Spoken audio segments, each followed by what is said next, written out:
வானத்தை போல சீரியலில் நம்ம பொன்னி துளசியை கடத்தினா இல்லையா, அதனால நம்ம சின்ராசு பொன்னி வேண்டாம் என் வாழ்க்கையில், அவளுக்கு நான் டைவர்ஸ் கொடுக்க போகிறேன் அப்படிங்கிற முடிவில் இருக்கார். இன்னொரு பக்கம்னா கோர்ட்டில் வந்த வாய்தாலாம் நடந்துட்டு இருந்துச்சு இல்லையா, அப்போ நம்ம சின்ராசு என்ன சொல்கிறான்னா, பொன்னி என் தங்கச்சி கடத்தினது அவள் தான், கொடுமைப்படுத்தினது அவள் தான், என் பொண்டாட்டிங்கிறனால நான் அவளுக்கு சப்போர்ட்லாம் பண்ண மாட்டேன், நியாயம் கிடைச்சாகணும், அநியாயம் பண்ணுறவளுக்கு தண்டனை கிடைச்சே ஆகணும் அப்படின்னு சொல்லி பொன்னிக்கு சப்போர்ட்டாக பேசாமல் பொன்னிக்கு அகைனாக பேசிடுவார் நம்ம சின்ராசு. துளசி பொன்னிக்கு சப்போர்ட்டாக பேசுவாங்க. என்னை கடத்தினது பொன்னி இல்லை, வேறு யாரோ தான் என்னை கடத்தியிருக்காங்க, வெச்சி லோகராணி இவங்க தான் கடத்தியிருக்காங்க அப்படின்னு சொல்கிறாங்க. ஆனால் நம்ம சின்ராசு இப்படி சொன்ன கோவத்தில் பொன்னி பயங்கரமான கோவத்தில் இருக்காங்க. பொன்னியை ஜெயிலில் போடுறதுக்கு சொல்லிட்டாங்க. பொன்னி வெளியே நம்ம சின்ராஸ்கிட்ட சவால் விடுறாங்க. என்ன, உன் தங்கச்சி கூட என்னை காப்பாற்றணும்னு நினைக்கா, நீ என்னை இந்த மாதிரி ஜெயிலில் போட சொல்கிறேன்னு? அப்படியா, சரி சரி, நீ என்னை கொடுமைப்படுத்துகிற, உன் கூட நான் வாழணும்னு ஆசைப்பட்டேன், எனக்கு நீ நரக வாழ்க்கையை தந்துக்கிட்டு இருக்க, ஜெயிலேருந்து நான் வெளியே வர்ற நாள் உனக்கு நரக வாழ்க்கையாக இருக்கும், உனக்கும் உன் தங்கச்சிக்கும்.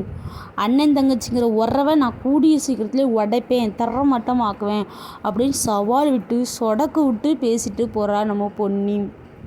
நம்ம பொன்னி ஒரு நபரை கொலை பண்ணியிருக்கிறா. அதனால தான் நம்ம சின்ராசு அவள் ஜெயிலில் கிடக்கட்டும், வெளியே இருந்தால் இதை விட அவளுக்கு பிரச்சனை வரும் அப்படிங்கிற காரணத்துக்காண்டி தான் அந்த வேலையை பார்த்துருப்பாரு.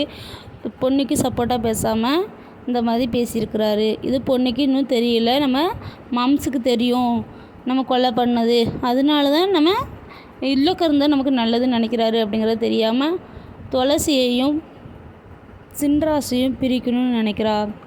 அப்போ துளசி கேட்க, யாரை கொன்னா, என்னாச்சுன்னு, நீ கொலை பண்ணான்னு சொல்கிறாவா?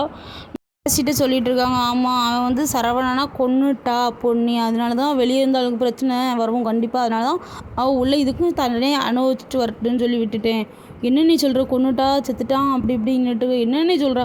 ஆமாம், பொன்னி குளிச்சுட்டு இருக்கிறத வீடியோ எடுத்து அவள் மொபைலுக்கு அனுப்பியிருக்கா. உடனே அவனை பார்க்க போயிருக்கா. அங்கே ரெண்டு சண்டை கொன்னுட்டா. அதுக்கப்புறம் அந்த இடத்துல பார்த்து சரவணன் செத்து கிடந்தான். அதனால தான் நான் அவளை உள்ளக்கே இருக்குன்னு நினைக்கிறேன். மற்றபடி அவன் மேலே பாசம் அன்புலாம் இல்லாமல் இல்லை, அவள் கூட இருக்கிற வாழணும் ரொம்ப ஆசையாக இருக்குது.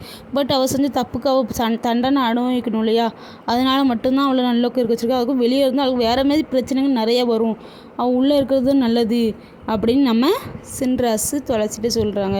துளசி என்ன பண்ணண்டே தெரியாமல் முழிச்சிட்டு இருக்காங்க. ஏன்னா அண்ணன் நல்லா வாழ்ந்தால் தான் அவளும் வாழ முடியும், இல்லை அண்ணனை நினச்சி ஃபீல் பண்ணிகிட்டே இருப்பாதானே நம்ம துளசி. இப்போ என்னென்னா நம்ம பொன்னி வேறு ரெண்டுத்தையும் பிரித்து காட்டுவேன்னு சவால் வேறு விட்ருக்கா. என்ன நடக்க போகுதுன்னே தெரியல. துளசியும் சின்ராசும் பிரிஞ்சால் நல்லா இருக்குமா, இணைந்திருந்தால் நல்லா இருக்குமா? உங்களோட கருத்தை மறக்காமல் கமெண்ட் பாக்ஸில் கமெண்ட் பண்ணுங்கள் ஃப்ரெண்ட்ஸ்.